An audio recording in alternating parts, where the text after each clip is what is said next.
믿음은 바라는 것들의 실상이요 보지 못하는 것들의 증거니. 믿음으로 모든 세계가 하나님의 말씀으로 지어진 줄을 우리가 아나니,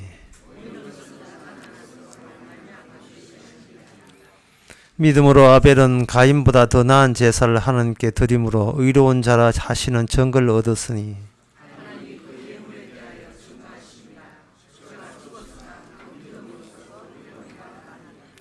믿음으로 에녹은 죽음을 보지 않고 옮겨었으니 하나님이 저를 옮기심으로 다시 보이지 아니하라.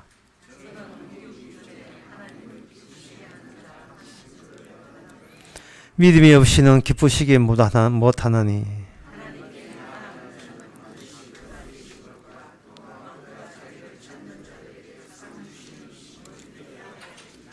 아멘. 자리에 앉아서 찬송가 94장 합시다.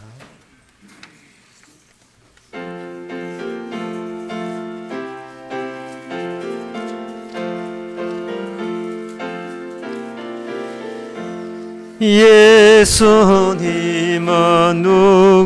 누구신가? 우는 자의 위로와 없는 자의 풍성이며 천한 자의 높음과 잡힌 자의 노임되고 우리 기쁨 대신에.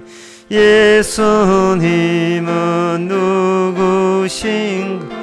약한 자의 강함과 눈먼 자의 빛이시며 병든 자의 고침과 죽은 자의 부활되고 우리 생명 되시네. 예수님은 누구신가?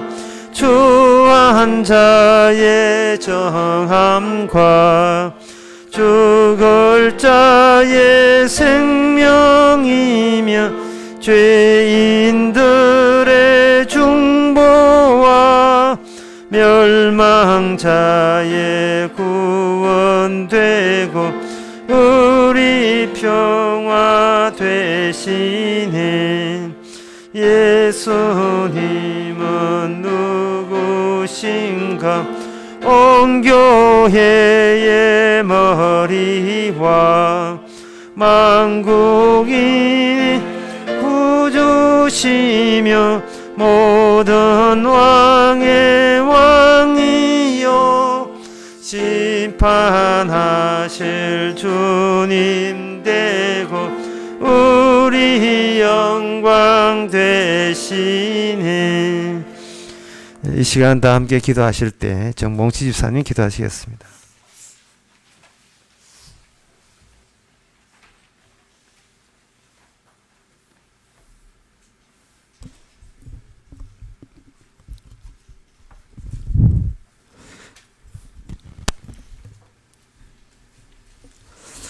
하나님 아버지, 매일매일 새로운 삶을 살아가게 하시는 사랑과 은혜에 무한한 감사와 찬양을 드립니다. 오늘 또 우리는 죄의 근원인 욕심 챙기기에 바쁘고 교만 가득한 삶을 살아가고 있습니다.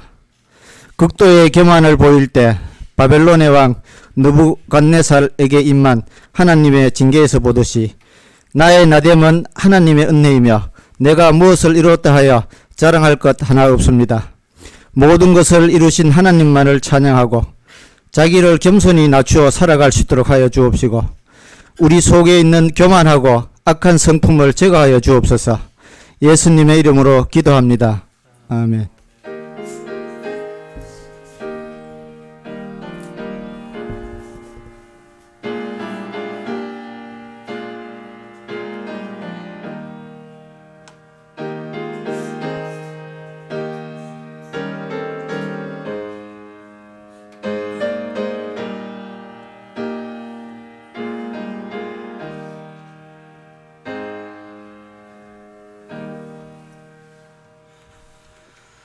이 시간 광고 시간, 광고 없으면 찬송가 330장 합시다.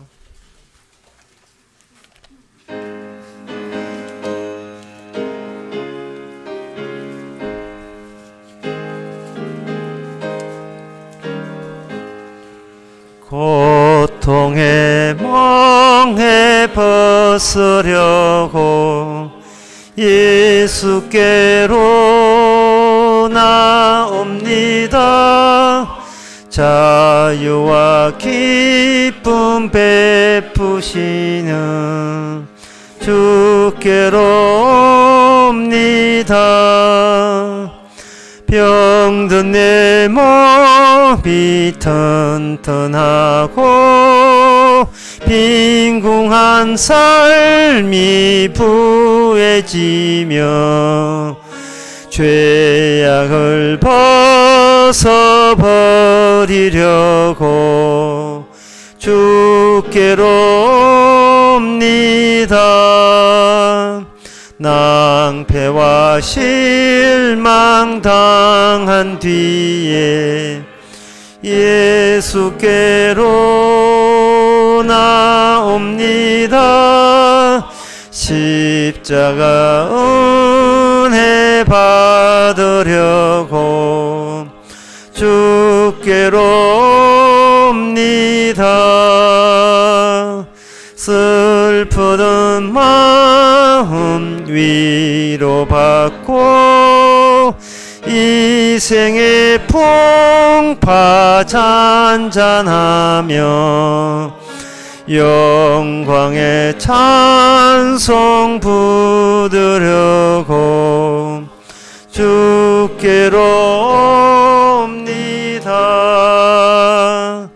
교만한 마음을 내버리고 예수께로 나옵니다. 복되신 말씀 따르려고 주께로 옵니다. 실망한 이 몸 힘을 얻고 예수의 크신 사랑 받아 하늘의 기쁨 맛보려고 주께로 옵니다. 교회의 길을 벗어나서 예수께로 나옵니다. 영원한 집을 바라보고 주께로 옵니다. 멸망의 포구해 나와 평화의 나라 다다라서 영광의 주를 배우려고 주께로 옵니다. 하나님의 말씀은 에베소서 1장 11절에서 12절까지입니다. 신약성경 310페이지 제가 읽습니다.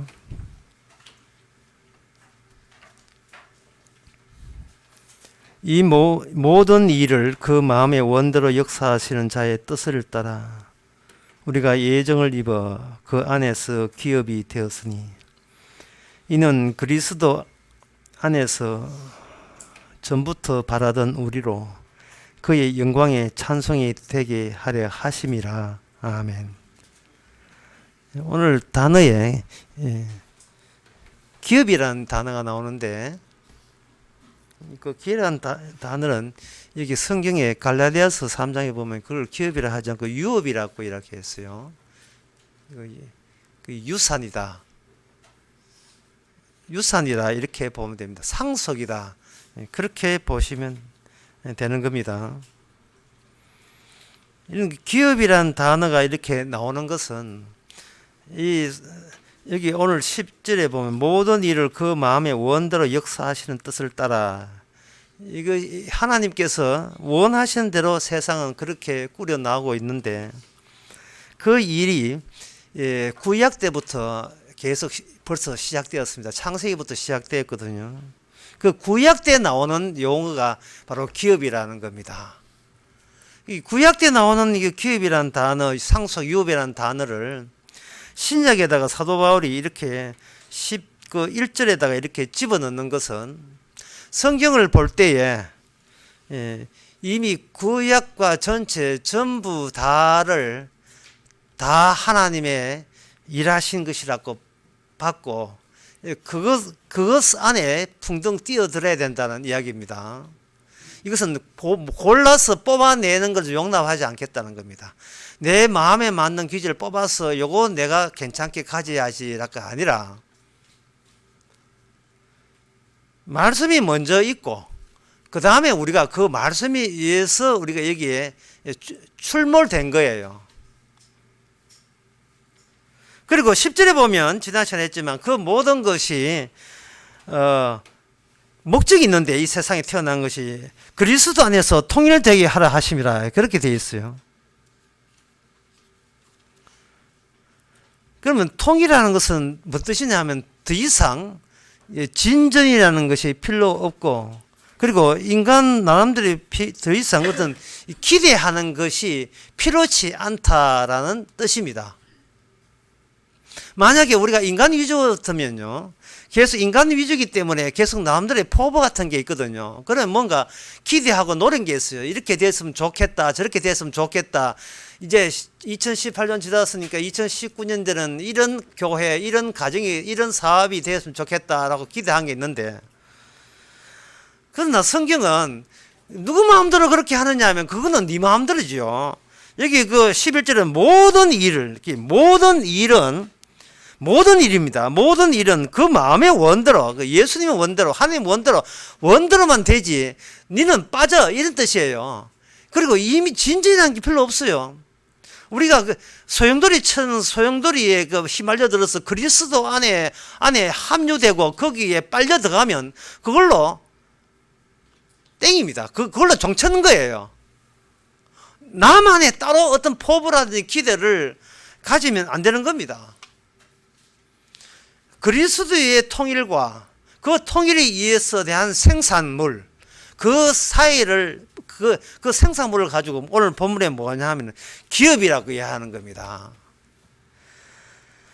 기업이라 하는 것은 주님의 통일성이 거기에 통일성이 담겨 있는 것, 주님의 통일됨이, 완료된 통일됨이 받아들여지는 공간, 그게 바로 기업이라는 거예요. 그러니까 이건 아주 쉽게 해서 기업이란 백화점 입점, 넓은 백화점 공간에 입점하면 한 거예요. 그리고 자기 가게 이름이 아니고 그 백화점 이름으로 말하게 되는 겁니다. 그러니까 나의 주님은 아니에요. 우리의 주님이죠. 우리의 주님이라고 할 수 있으려면, 제가 아까 설교 처음에 한 것처럼 하늘에 있는 것이나 땅에 있는 모든 것이 하나님의 주님의 뜻대로 됐다 이 말이죠. 그럼 우리가 중간에 수정하면 되지 않겠느냐 하는데, 오늘 또 그런 소리 그런 소리 하는 사람이 있을까 싶어서 오늘 11절에 사도 바울이 뭐냐 하면은 예정을 입었다고 이야기해서, 이미 창세 전에 확정되고 예정을 입었다고 돼 있어요. 그러니까 이게 이 말씀을, 사도 바울이 이 말씀을 할 때에 우리가, 너희들이 어떤 입장이냐 하면, 너희가 이미 하나님의 상속자 입장, 그걸 기업이라 했죠. 하나님의 상속자 입장에서 내가 추가적으로 뭔가 내 포부대로 해보려고 설치지 말고, 도무지 주어진 게 도대체 이 주어진 풍성함이 뭐냐를 만끽하는 식으로 인생을 살아가야 됩니다. 그것이 하나님의, 지속적인 하나님의 일이십니다 라는 뜻이에요. 그것을 오늘 본문 12절에 뭐냐 하면은 그의 영광의 찬송이 되게 합니다. 그 영광의 찬송이 됩니다. 나는 그분의 노래요, 난 그분의 곡이요, 나는 가사가 있어요. 예. 아바가 불렀던 안단테라는 노래 보면 거기에 돼 있어요. 나는 당신의 음악이요. 난 당신의 곡조다며. 예. 당신이 나를 연주해 주세요. 이렇게 집에 가서 한번 들어보는 거예요. 이렇게. 안단테, 천천히 다가와서 저를 요리해 주세요. 내가 나를 위해, 내가 나 포부와 내 즐거움을 위해서 존재하는 것이 아니고, 당신의 즐거움을 위해서 나를 만들었으니, 마음껏 나를 악기로 사용, 바이올린이나 비올라나 첼로 사용해서 마음껏 매일같이 나를 켜주세요. 거기서 주님의 찬송의 곡조가 흘러나오게.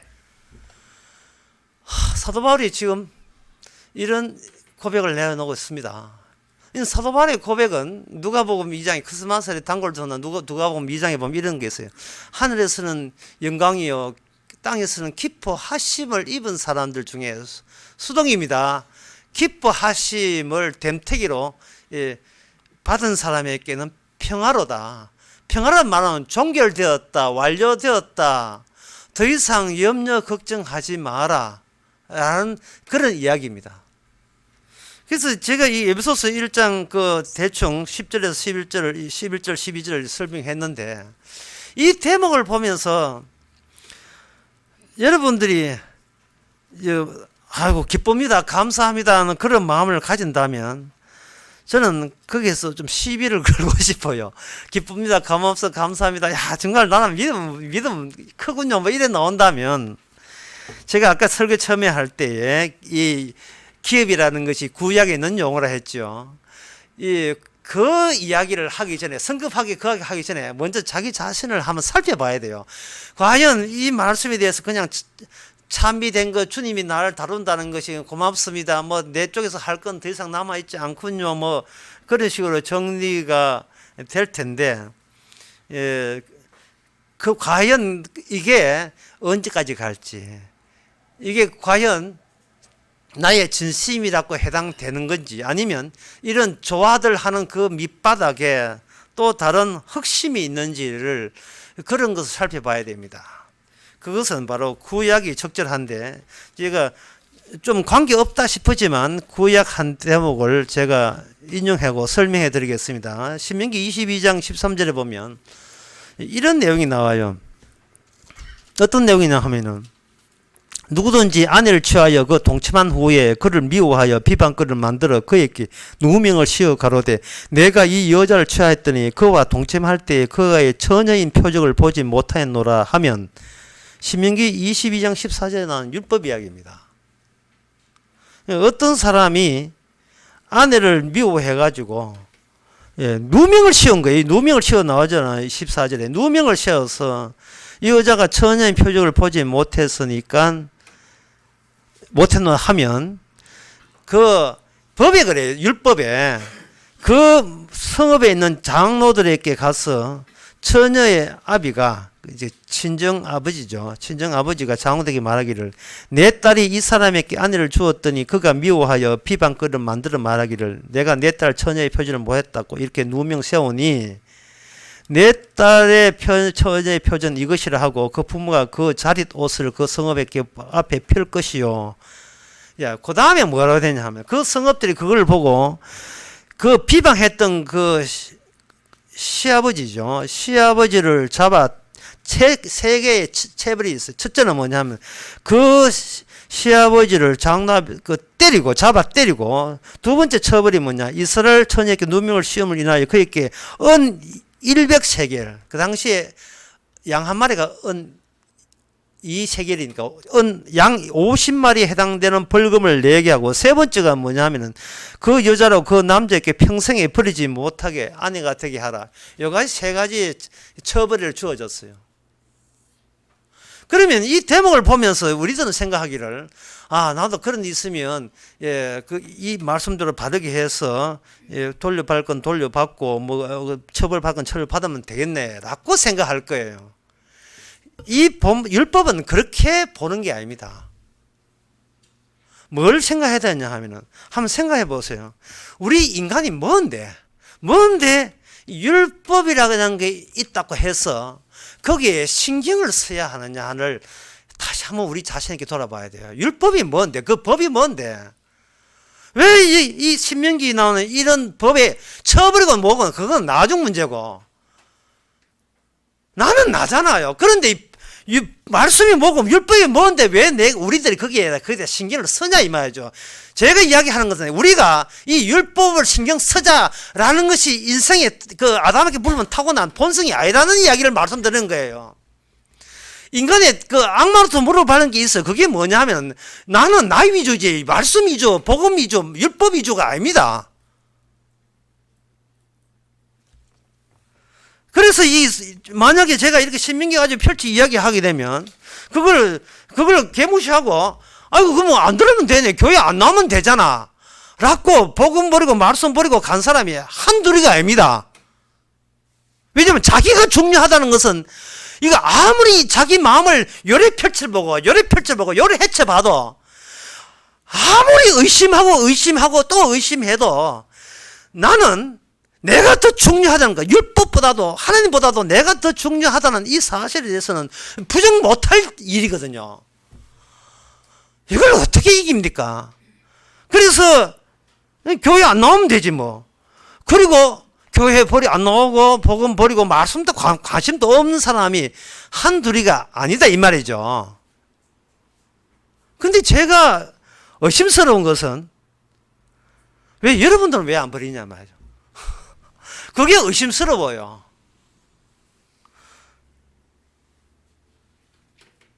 오늘 본문 보고 하나님이 예정돼서 구원했구나, 아이고 상속이 이르구나, 감사하다 이렇게 기뻐할 게 아니라 그 기뻐하는 것조차도 뭔가 내 말씀보다 내가 더 중요하기 때문에 내 위주로 이걸 진짜 아무 연관도 없이 그냥 일방적으로 내한테 쳐버리는 게 아니냐 이 말이죠. 마치 페인트 칠하듯이. 이것부터 한번 생각해 봐야 돼요. 이게 오늘 기업가 중요한 건데 이것부터 생각해야 돼요. 우리가 나는 나를 못 버려도요. 내한테 들어붙어 있는 스틱 같은 것은 언제나 떼어버릴 용의가 돼 있어요. 율법이 문제 아니고 내가 문제예요. 이거 우리는 타고난 거예요. 이게 아담으로부터 그렇게 받은 거예요. 율법이 문제야. 내가 문제라니까요. 하나님이 자존심이 문제하고 내 자존심이 먼저 우선이에요. 내 자존심이 살 때만 하나님의 그 말씀이 필요한 거지. 내 자존심이 지금 깨지는데 그 말씀이 왜 필요합니까? 이 숨길 수 없는 사실입니다. 이 팩트입니다. 교회 올 때 이 짧은 순간에 그건 아이답고 우기지만 교회 문 유리문이거든요. 유리문 닫고 다음 주일날 올 때까지 우리는 내내 우리는 말씀 안녕 이 말씀 빠이빠이 했어요. 예.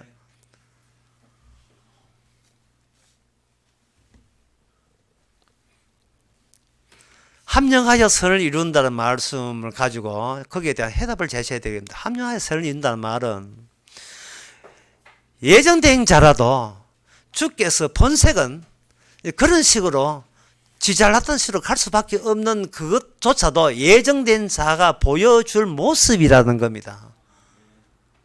그래서 구약의 이스라엘은 실패했어요. 그 나라 망했습니다. 에스라 느헤미야 한번 보세요. 율법 어긴 자들 다 쫓아냈습니다. 다 쫓아냈으니까 어떻게 생각하면 나머지 사람들은 이제 율법 지킨다고 여기죠. 그 사람들 다 망했어요. 그러니까 이 말은 뭐냐? 율법에 보면 안 망하는 사람이 없어요. 근데 율법이라는 기능이 그 자체가 그래요.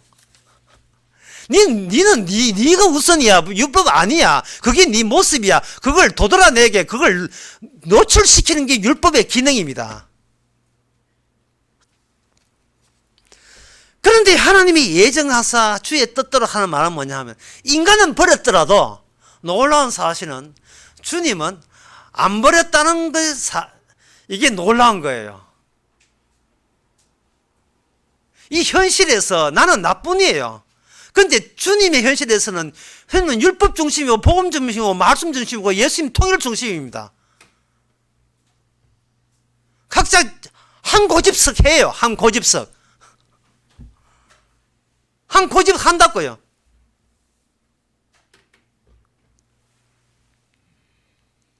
그래서 우리가 성도라는 게 뭐냐 하면은 개가천선한 인간이 성도가 아닙니다. 뭐가 성도냐 하면은 난 분명히 내가 우선이에요. 예, 말씀은 뒷전이니까 내가 우선인데 내가 우선이 이거 고문 고치는 고질병입니다. 감기 걸리고 몸 아프면 기침 나고 뭐 눈 내려감고 마스크 쓰고 뭐 그러잖아요. 그렇죠. 감기 걸렸어요.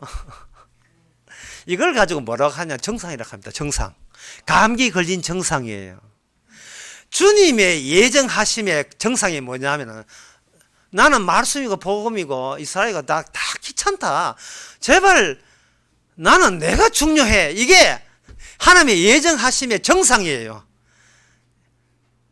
기침 난다는 말은 이게 안 좋지만 안 좋든 좋든 간에 그냥 정상이라니까요. 정상이기 때문에 예수님께서 여기 오늘 11절 12절 마지막에 보면 그의 영광에 찬송이 되게 하라 하심, 찬송이 되게 하는 그 작업에 있어서 이제는 안 되는 인간을 되게 하시는 그 과정을 주입을 시켜버려서 그야말로 찬송되게 하네. 그야말로 내가 내한테 손질한 거 없는데 그야말로 오직 찬송 외에는 나올 게 없을 정도의 그렇게 작품 되도록 주께서 그렇게 하십니다. 안 되는 인간을 되게 하셔요. 그러면 그 되게 하는 그 과정이 뭐냐? 그 과정을 위해서 구약과 신약이 이렇게 두꺼운 책이 있는 겁니다. 그렇다면 그 책의 내용이 뭔데? 뭐길래 안 되는 게 되게 하느냐라고 물으면 정답은 여자입니다. 여자예요. 왜냐하면 유업이라는 것은 이게 출산을 해야 되거든. 임신이 돼야 돼요. 특이한 자식이 나와야 돼요. 그 여자로부터 등장시켜서 주께서 일을 하시는데 그 일하시면서 전체적인 그 취지부터 먼저 말씀드리면 이렇습니다. 첫째는 죽은 자를 하는 주님께서 마련해요. 죽은 자를 마련하고 두 번째는 그 죽은 자 위에 예수님이 자기 죽음으로 덮어버립니다. 세 번째, 그 덮어진 예수님의 죽음에서 생명이 나와요. 요 순서로 하는 거예요. 근데 그 예수님이 누구냐 하면 바로 여자의 후손에서 태어난 예수님이십니다. 여자의 후손. 그러면 그거하고 유업하고 무슨 상관이 있느냐? 라고 하겠지요. 이게 바로 구약에서 제가 아까 말씀드린 이스라엘은 실패했어요. 실패를 했기 때문에 비로소 실패했다는 그 현장에 어떤 무엇이 싹이 올라오는 게 있어요. 룻기 4장 5절에 보면 이런 말씀이 있습니다. 보아스가 가로되 내가 나오미 손에서 그 밭을 사는 날에 그 죽은 자의 아내 모압 여인 룻에게서 사서 그 죽은 자의 기업을 그 이름으로 잊게 하여 할지라. 이래 있어요. 기업이라는 말이 나옵니다. 불연속적일 수밖에 없는 그러한 영생의 나라 하나님의 천국 만들기 위해서 불연속 가운데서 불연속을 뛰어넘는 거기서 가느다란 연속이 나오게 하는 거예요. 그거 나오려면 일단 죽은 자가 마련되어 있어야 됩니다. 아까 제가 방금 이야기했죠. 죽은 자가 마련되어 있어야 되고 그 다음에 특이한 자가 그 죽음이 자기 죽음을 그걸 덮어야 돼요. 덮고 그 뒤에 이제는 죽은 자가 살아나는 게 아니고 그 덮여진 자의 생명 안에 죽은 자가 같이 포함이 되는 식으로 천국을 이루는 겁니다. 그래서 나의 천국이 우리의 천국이 되죠. 그래야 그게 나의 나라가 아니라 예수의 아들의 나라가 돼요. 예수님의 아들이 되는 겁니다. 따지고 보면 이건 어렵지 않습니다. 왜냐하면 맨 먼저 산자가 있으면 안 돼요. 죽은 자가 있어야 돼요. 이 모든 인간을 율법에 의해서 죽은 자가 되어야 되는 겁니다. 자, 기업이 뭐냐? 아주 쉽게 말하면 아브람에게는 기업이 없어요. 근데 아브라함에게는 기업이 있어요. 그러면 이게 아브라함과 아브라함이 동일 인물인데 하나님께서 의도적으로 그 동일 인물을 쭉 늘어요. 쭉 늘어가지고 그걸 둘로 나눕니다. 네가 아브라함이었던 시절이 있고 아브라함 되었던 시절이 있는데 이러한 바깥치기가 일어나지 않으면 넌 절단코 너는 천국에 못 간다는 겁니다. 천국 가기 힘들어요. 불가능하죠. 천국 가기 힘든다니까요. 우선 우리는 우리 죽음에 좀 철저할 필요가 있어요. 다시 말해서 내가 하나님이 나를 태어나게 한 것은 제일 1번 죽은 자 마련하는데 필요한 용도로 여기 있는 겁니다. 태어난 거예요. 그걸 율법도 이거냐면 율법이라는 것은 율법의 우리보다 먼저 엄중하게 있음을 증명하는 용도로 우리가 이 땅에 태어나는 겁니다. 엄한 율법과 그리고 거기에 뭔가 아담의 수상한 정상을 남긴 우리와의 만남 속에서 우리는 율법에 의하면 저주받는 것이 마땅합니다. 우리의 꿈이고 기도고 다 그거 소용없어. 우리는 저주받아야 마땅한 거예요. 그래서 하나님께서 율법을 가지고 우리를 계속해서 저주로 몰아넣고 죽여버립니다. 다른 이방 민족은 그 이유도 모르고 죽어가고 있고 이스라엘만큼은 그 이유가 알지요. 아까 에스라 느헤미야 율법 모르는 자는 죽으라고 내쫓았죠. 이게 율법이 있는 나라는 유일한 나라는 이스라엘이었습니다. 구약 이스라엘에서는 이게 율법을 통해서 이스라엘 망하게 하고 그 다음에 유업이라는 게 있어요. 유업. 아까 기업이라는 거. 기업이라는 것은 뭐냐 하면은 죽음 마땅한 현장에서 계속해서 천국까지 최종의 그리스도의 통일까지 완성까지 있게 하는 원칙이 작동하고 꿈틀거리고 작동하고 있다는 것을 그 틈에서 보여주는 그 용어가 기업이라는 겁니다. 유업이라는 거예요. 제가 이래 하면 목사님 성경 왜 그래 어렵습니까? 원래 성경은 이렇게 어려워요. 다른 교회는 그게 쉽던데 다른 교회는 빌면 복 받는 거거든요.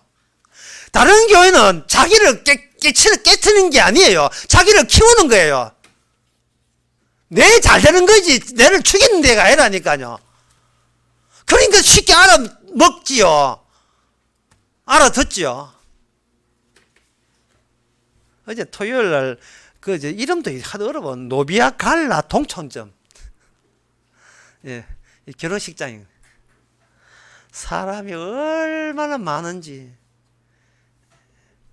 결국 줄 20분 서고 20분 동안 줄 서가지고 결국은 떡 몇 조각을 하고 뭐 딱 진척이 없어가지고 줄선 세척을 해가지고 예.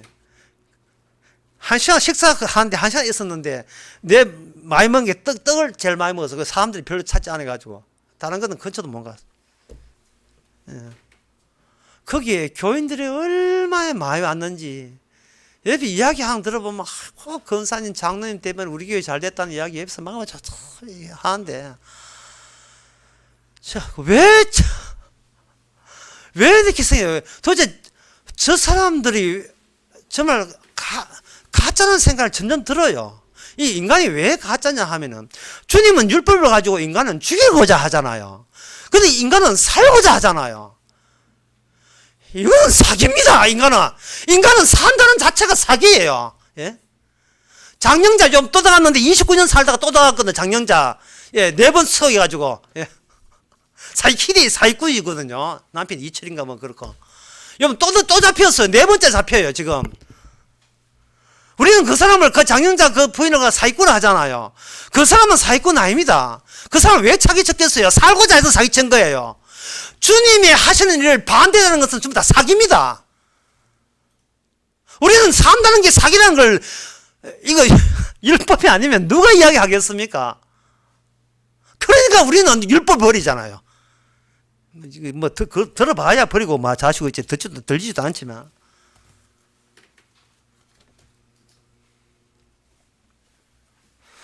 하나님께서 아까 다시 이야기해 봅시다. 아브라함에게 다시 말해서 아브라함에게는 없는 게 아브라함은 있어요. 산 자에게는 없고 죽은 자에게만 있는 거. 그게 하나님께서 이스라엘을 율법으로 죽게 만들고 이스라엘로 하여금 모든 자기 인생에 살고자 하는 손을 떼게 만들어요. 끝났지? 이제 네 힘으로 산다는 건 없다. 분명히 하자. 너는 이제는 네가 살 권리나 그런 가치 없는 거야. 라고 하시면서 그 다음에 그 사람을 하나님의 천국의 상속자로 만들어 버립니다. 기업으로 만들어 버려요.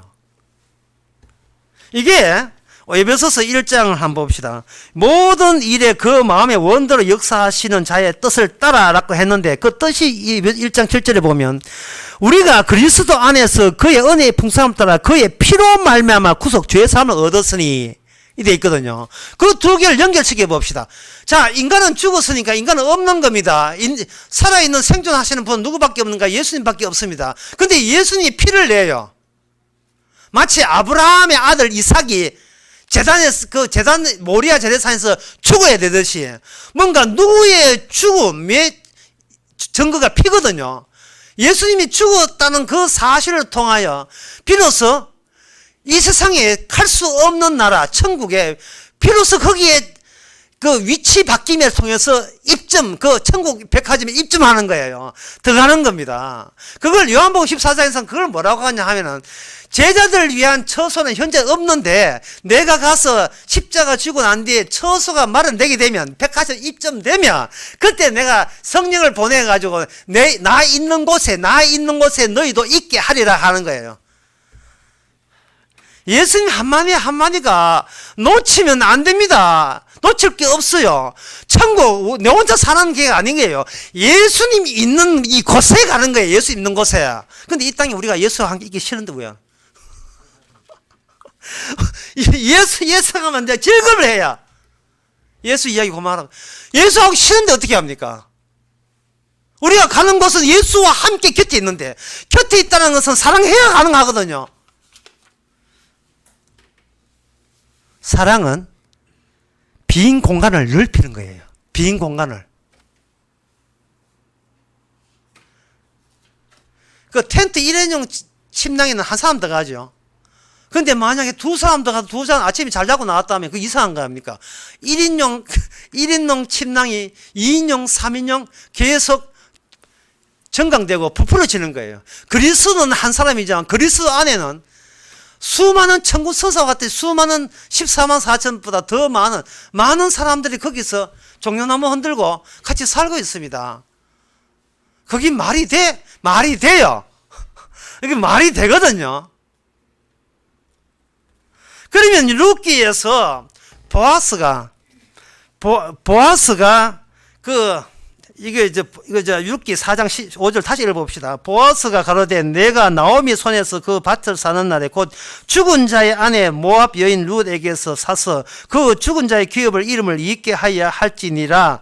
그 기업을 물을 자 가로되 나는 내 기업에 손해가 있을까 하여 나를 위하여 물으지 못하나니 라고 되어 있어요.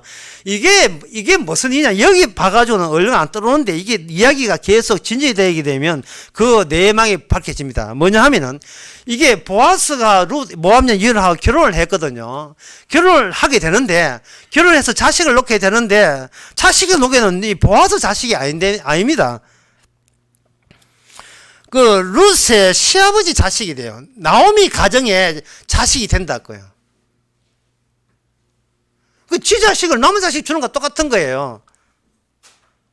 그런데 기업을 물은다는 말이 나오는데 이 물은다는 말은 뭐냐면 신약적으로 쉽게 이야기하면 뭐 네 돈 없어? 아유 내가 대신 다 내가 물어낼게. 라기니 물은다는 이야기예요. 내가 다 물어낼게. 그래서 구원이라는 말은 뭐냐 하면은 나는 할 능력도 없고 구원받을 아무 그것도 없는데 대신 나를 다 물어냈다는 소식이 들려오는 거예요. 그게 복음의 소식이에요. 대신 다 물어냈다는 겁니다. 근데 그런 자리에 그게 들려오면 내가 무슨 사람이 되냐 하면 독자적인 내가 살고자 하는 이 짓거리가 죽고자 하는 짓거리라는 거, 지옥 간다는 것을 본인이 인증이 돼 있어야 돼요. 이게 바로 내가 죽을 짓을 지금 환장하고 있구나. 그걸 인정을 해야 된다 이 말이죠. 그런데 여기서 중요한 건 이겁니다. 보아스가, 이게 참 어려운 건데요. 보아스가 룻하고 혼인을 하려고 자기가 자기 아내 색시 사발을 할 때에 왜 이게 영순위가 아니고 왜 두 번째 순위냐 하는 겁니다. 왜 첫 번째 순위자는 뭐라고 하냐면, 나는 내 손해되기 때문에 난 안 한다. 옛날에 기업을 물을 때는 그냥 결혼만 하는 게 아니에요. 그 집안에 필요한 모든 부동산을 거기다 다 자기 부동산을 저쪽 부동산으로 등기 전 해가 다 줘버려야 돼요. 지 재산이 날아간다고요. 내 재산 날아가도 네가 가무만 쓴다면 나는 그거 한이 없겠다. 이런 마음이 아니면 물을 수가 없습니다. 손해 보가면서 모든 걸 자기 건데 분명히 자기 거잖아요. 자기 건데 저쪽 사람에게 넘겨주는 거예요. 물론 친족 관계에 있을 때는 그게 성사된다는 겁니다. 아는 사람 관계에 있을 때는. 그냥 교회 와서 11조하고 복받아서 복 받는 게 아니에요. 지금 그거는 이방 종교고, 참 이 교회 생활할 때만 답답해. 그거는 이방 종교라고 해요. 그 이방 종교의 특징은 아까도 이야기했지만 내 잘 되는 겁니다. 내 잘 되는 거. 예? 복음 믿고 예수 믿고 십자가 믿고 내 잘 되는 거. 그거는 십자가 복음 다 엉터리예요. 내 잘 되는 것이 아니고 내가 주님의 찬송이 되게 하는 거예요. 나라는 것을 양도하는 겁니다. 이제는 나는 죽은 나니까 알아서 처분대로 해 주옵소서. 이게 주님께 모든 걸 양도해야 됩니다. 양도할 때 억지로 양도하면 안 되고 기꺼이 양도해야 되고 고마워서 주님이 너무 보고 싶어서 양도돼야 돼요. 넘겨줘야 된다고요. 아까 그 요한복음 14장 하게 되면 내가 가서 처소를 마련하게 되면 내가 데려오겠다 할 때에 그 제자들이 가기 싫어했습니까? 주님 보고 싶어서 기꺼이 성령이 왔을 때 됐어, 이젠 끝났어, 이제는 완료야, 이래서 내 인생은 더 이상 걱정 없어 라고 기쁨으로 성령의 일을 했을 거 아니겠습니까? 오늘 또 우리는 예외가 아니에요. 우리가 천국의 정상이고 천국의 이전 상속자니까 그런 기쁨 같은 게 있어야 된다고요. 그러면 이 사람은 어떤 사람 이름도 안 나와서 그 사람은 나 손해를 안 하겠다 했는데 나오미는 그것을 보아서는 2순위지만 자기가 그 1순위를 물질 권리를 받았습니다. 받은 이유가 뭐냐 하면은 이게 보아서가 그걸 알았는지 모르지만 나중에 이게 태어난 나중에 4대 자손 누구냐 하면 다윗입니다. 다윗은 개인이 아니에요. 개인 가정을 위한 게 아니고 하나의 이스라엘이라는 하나의 거대한 국가를 이룹니다. 국가는 빈 공간인데 여러 사람이 들어갈 수가 있는 공간이 국가예요.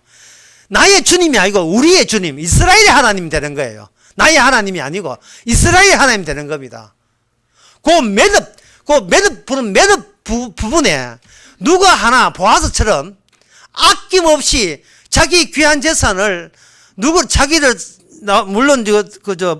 나오미가 아니죠. 룻을 상해서 모든 걸 바치는 그런 누가 희생적인 게 있어줘야 돼요. 마태복음 1장을 보게 되면 거기에 1장 보면 예수님 족보가 나와 있습니다. 교회 간 사람 제일 먼저 대하는 것이 마태복음 1장이잖아요. 거기 보면 여기 17대까지 나오면서 여기 4명의 여자가 등장하는데 4명의 여자가 전부 다 치욕스럽고 황당하기 짝이 없는 임신을 한 사람들이에요. 그리고 임신이 사회적으로 용납될 수 없습니다. 아주 치욕스러워요. 마리아 같은 경우는요, 제일 마지막에 4번째 여인 마리아 같은 경우에는 사랑하는 남자가 정령이 우리 관계 끝자 하고 내칠 정도였습니다.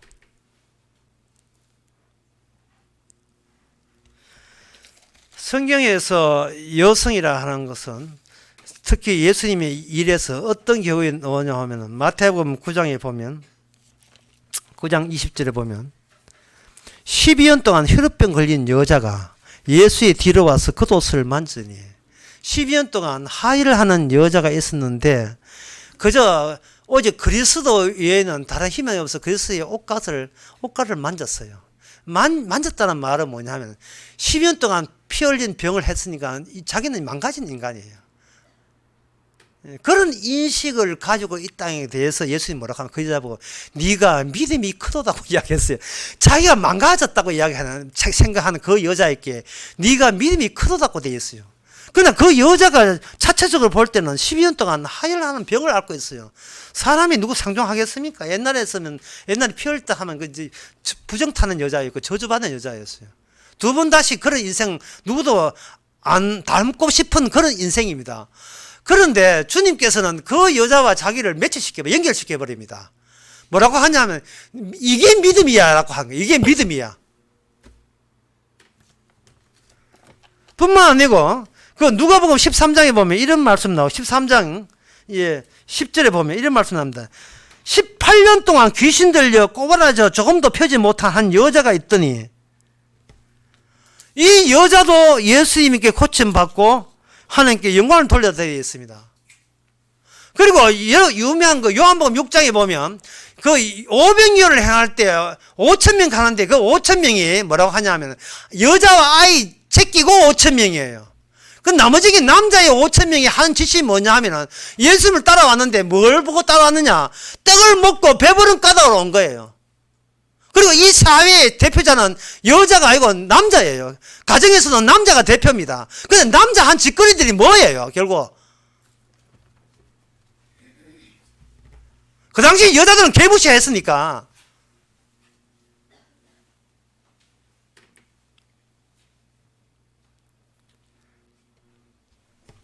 주님께서는 이 여자를 통해서 믿음을 전달하는 이유는 완전히 세상을 공중분해시키는 겁니다. 완전히 파괴시키는 거예요. 공중분해 되고 난 뒤에 뭔가 남아있는 게, 그래, 모든 걸 뭉치지 말고, 지난 시간에 그랬던 나름대로 통일시키지 말고, 여기서까지는 내 거야 하고, 잠깐 통일하지 말고, 아예 매일같이 해체해버리는 거예요. 해체해버리는데 눈에 들어오는 것들, 뭐 TV라든지 냉장고, 그건 뭡니까? 주님의 은혜죠. 그게 주님의 은혜인 거예요. 만약에 우리가 12년 동안 하혈한 여인이라고 생각해 봅시다. 여인은 아침에 눈 떠보니까 여기 TV가 있다. 그럼 TV 누구 겁니까? 주의 것인 거예요. 그러면 주의 것인데, 그러면 이 피 흘리는 내 몸은 누구 것인가? 이것도 주의 것이에요.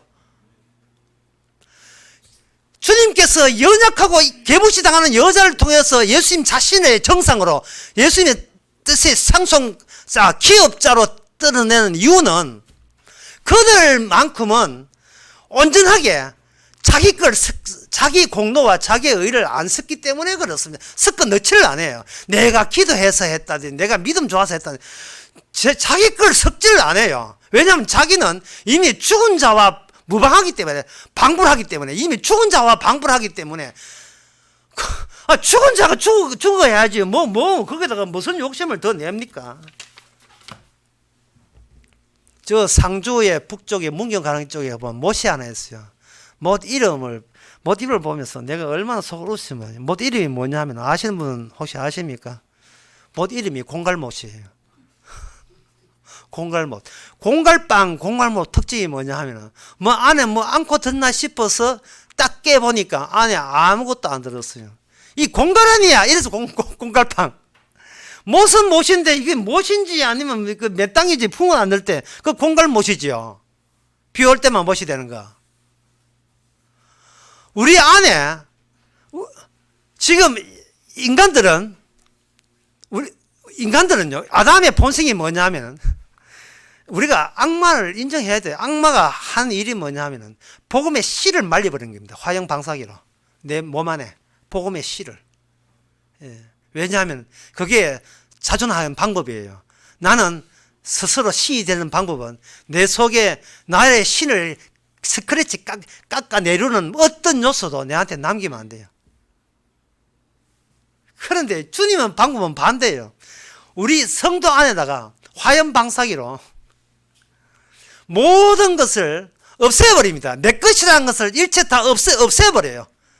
내 거라고 있으면 그거 가지고 기위 또 밥 먹고 살려고 또 예를 쓰기 때문에 없애버려요. 없애버리니까 우리는 공갈못입니다. 공갈빵이고. 왜 우리는 껍데기라고 왜 말을 못합니까? 예?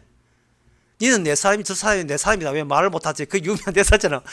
나는 껍데기야. 나는 타고 내보고 뭐 하라고 묻지만 나는 껍데기에 불과해.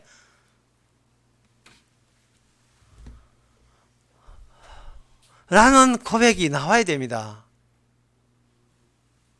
자, 그러면 이제 남은 시간 이 기업의 상속자라 하는 것이 어떻게 만들어지는지 보겠습니다. 이 상속자에 대해서는 갈라디아서 3장 29절에 나와 있습니다. 너희가 그리스도께 속하자면 곧 아브라함의 자손이요 약속대로 유업을 이을 자니라 라고 되어 있어요. 우리를 공갈빵으로 만들어요. 우리는 텅텅 빕니다. 텅텅 비고 비워봤자 우리는 또 나와요. 또 나오거든요. 또 나오면 주께서 그 율법의 말씀으로 우리를 완전히 싸그리 또 내 것을 또 지어버립니다. 지우고 거기다가 뭘 집었냐 하면은 아브라함에게 주신 약속입니다. 아브라함 약속이 아니고 아브라함의 약속을 거기다 집어넣습니다. 그것이 대대로 순차적으로 이루어지는데 아브라함 다음에 이삭, 이삭 다음에 야곱, 야곱 다음에 요셉 이렇게 순차적으로 계속되게 돼요. 그 중에 하나 대표적인 중에 야곱인데 야곱은 하나님과 싸웠습니다. 야곱이 하나님과 싸워서 이겼습니다. 그런데 이기고 난 뒤에 울면서 잘못됐다고 빌었거든요. 이기고 난 뒤에 울면서 잘못됐다고 빌었습니다. 그래서 살려달라고 내가 당신이 누군지를 모르고 함부로 대들어가지고 이겨서 버렸으니까 이 무례를 어떻게 내가 용서받으리요 하고 막 울었거든요. 울면서. 그러니 그 야곱 대본을 보면서 우리의 그 모습을 다시 한번 거기다 대조해 봐야 돼요. 여러분 언제 때고 여러분 우웁니까? 내 것 뺏겼다고 울지요. 야곱은 반대입니다. 가졌다고 울어요. 가질 자격도 없는데 내 것도 아닌데 내 거라고 왜 방방 뛰었던 이 잘못을 그 다음에 중요해요. 이 잘못을 주여 용서하지 마시옵소서. 이 잘못을 용서하지 마시옵소서. 용서해 주옵소서가 아니라 용서하지 마시옵소서. 나 같은 인간을 용서하지 마옵소서. 이게 하나님 앞에 있는 인간의 하늘 직접 반 인간의 솔직한 고백입니다. 나 같은 건 용서할 가치도 없습니다, 주여. 그게 용서의 장이에요. 주님께서 뭐라고 하냐 하면은 네가 나를 달려들었지만 앞으로는 내가 너를 위해서 싸워주겠다. 그래서 이스라엘이라는 이름을 주는데 그 이스라엘은 개인 이름이 아니고 집단 이름이 되는 겁니다. 자, 상속자가 어떻게 되느냐? 상속자는 없어요. 왜냐하면 모든 것은 죽고 죽음이기 때문에 상속자는 없습니다. 그런데 주님께서는 오셔서 십자가 죽으시고 사흘 만에 부활하면서 부활로 승리했다, 이겼다고 했어요. 부활로 이겼다, 승리했다. 예수님께서 이 땅에 태어나실 때에 애매하게 죽었던 자가 있어요. 베들레헴 두 살도 다 죽였잖아요. 그런데 예수님의 가족은 살았어요. 그것도 이제 빈털터 돼가지고 도망쳤듯이 갔지요. 예수님이 이기는 방법, 예수님이 승리하는 방법은 뭐냐 하면은 우리가 죽음을 겁내지 않는 거예요. 이게 예수님이 함께라면 이거는 하나의 부활에 이르는 천국에 이르는 하나의 코스죠. 코스.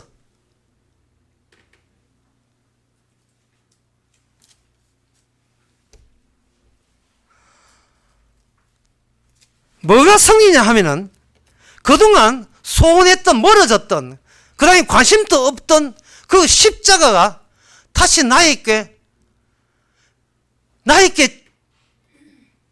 정말 새로운 나를 만들어내는 그 환경이라는 사실, 그걸 새삼스럽게 느낄 때 그거는 나의 승리 아니고 우리와 함께 있는 주님의 승리입니다. 왜냐하면 그게 부활이기 때문에. 부활이라는 승리거든요. 죽음에서의 승리거든요. 율법에서의 승리고 마귀로부터의 승리입니다. 그 승리치, 승리값을 우리가 뭔데 우리가 그걸 소유하고 있습니까? 얼마나 놀라운 기적이에요, 이게.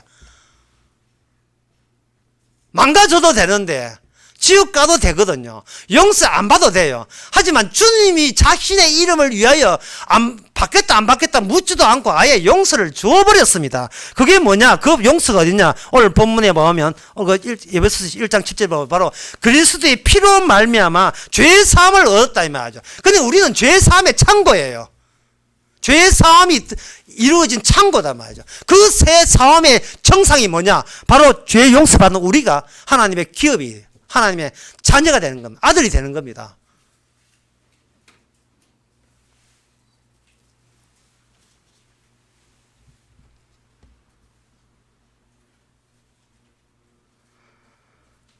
그렇게 될 때에 주님께서는 달랑 우리만 구원하는 것이 아니라 우리를 통해서 빈 공간을 넓혀요. 공갈방을 넓힙니다. 니만 그저 용서받은 게 아니고 저 사람도 그저 용서받았대. 이제는 한 식구다. 그렇게 하죠. 야곱이 뭔가 자기 속성대로 하다가 이겼다고 생각한 순간 그게 바로 자기의 본색이 죽어야 마땅함이 드러나듯이 하나님의 은혜를 입어버리면 내가 산다는 게 사기라는 것을 알 수 있습니다. 주님께서는 우리를 세상에 보냅니다. 제가 그 인생 몇 년 살지는 않았지만 제 경험이란 제가 아는 한 이거는 진리다 싶어요. 뭐가 진리냐 하면은 사람이 직장생활, 사회생활 하면 인간성 다 버립니다. 예. 그 학교 다닐 때 그렇게 참하고 정직하고 순수하고 아름답고 남한테 속일 줄 모르는 인간 세상에 이리 굴리고 저리 굴리고 하면 인간성 다 버려요. 뭐 그렇지 않으려면 가정주부로 지낼 수밖에 없어요. 가정주부가 홈쇼핑하고 드라마 보면 돼요. 그러나 여자가 바깥에 돈 벌고 나가면요, 이는 여자인지 나가는지 구분도 안 돼요. 호르몬과 관계없이 이미 다 남자였습니다. 인간성 더러운 것만 다 들어오고 그걸 해치해 나가려고 하면 그보다 더 악해야 되고 독해야 되고 네가 죽나 내가 사나 한번 해보자는 그 성깔만 남아요. 그게 자꾸 생겨요. 그게 주님의 예정하심입니다. 주님의 예정하심이 그래요. 네 그밖에 안 돼. 네 밖에 안 돼. 복음 같은 소리 하고 있는데 언제 그런 관심이나 뒀어? 말씀 그런 율법 그런 거 해야지. 돈도 안 되는 그거 필요 없어요. 여러분 사람 낳고 돈 낳은 게 돈 낳고 사람 낳았어요. 돈 나고 사람 났는데 그게 뭐가 돈이 됩니까? 그게 뭐가 중요해요? 내게 중요하지. 그렇게 될 때 망가진 그 자체가 환자거든요. 그 환자에게 여러분 종용이 예수님의 피 묻은 옷가를 만지시기 바랍니다. 기도하겠습니다. 하나님 아버지, 우리가 망가졌다는 사실을 몰랐습니다. 아닌 척하고 믿음 있는 척하지만 사실은 우리의 관심사는 나밖에 없는걸 너무나 솔직히 고백하면서 주여 이런 인간을 용서 안 해도 된다는 사실을 저희가 직감하게 하여 주시옵소서. 그래 보고 주님의 찬송이 되기 위해서 용서받지 못할 자를 용서해 주신 주의 은혜를 영광 돌리게 하옵소서. 예수님의 이름으로 기도합나이다. 아멘. 다 일어나서서 346장 합시다.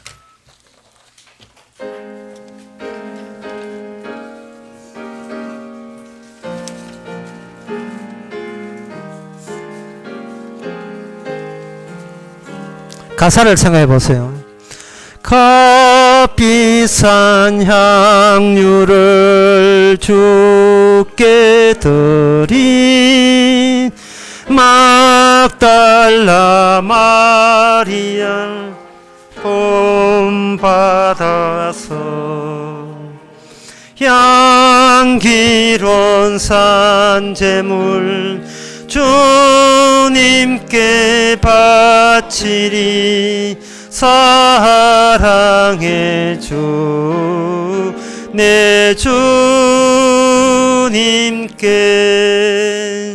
연약한 자에게 힘을 주고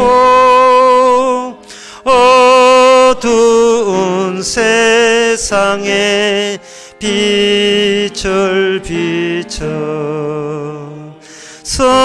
성실과 인내로 내 형제 이끌리 사랑의 주 내 주님께 두려운 마음에 소망 주고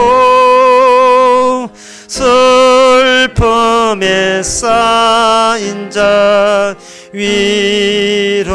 위로하며 길 잃은 자들을 친절히 이끌리 사랑의 주 내 주님께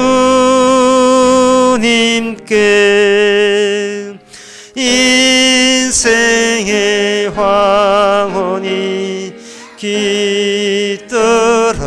깃들어서 이 땅의 수고가 끝날 때에 주님을 섬기다 내 영혼이 가리라 사랑의 주 내 주님께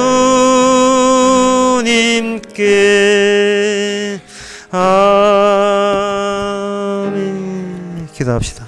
지금은 우리 주 예수 그리스도 은혜와 하나님의 크신 사랑과 성령의 충만하심이 예수님의 찬송의 정상으로서 살기로 감사하는 모든 성도에게 주 이름으로 축원하나이다.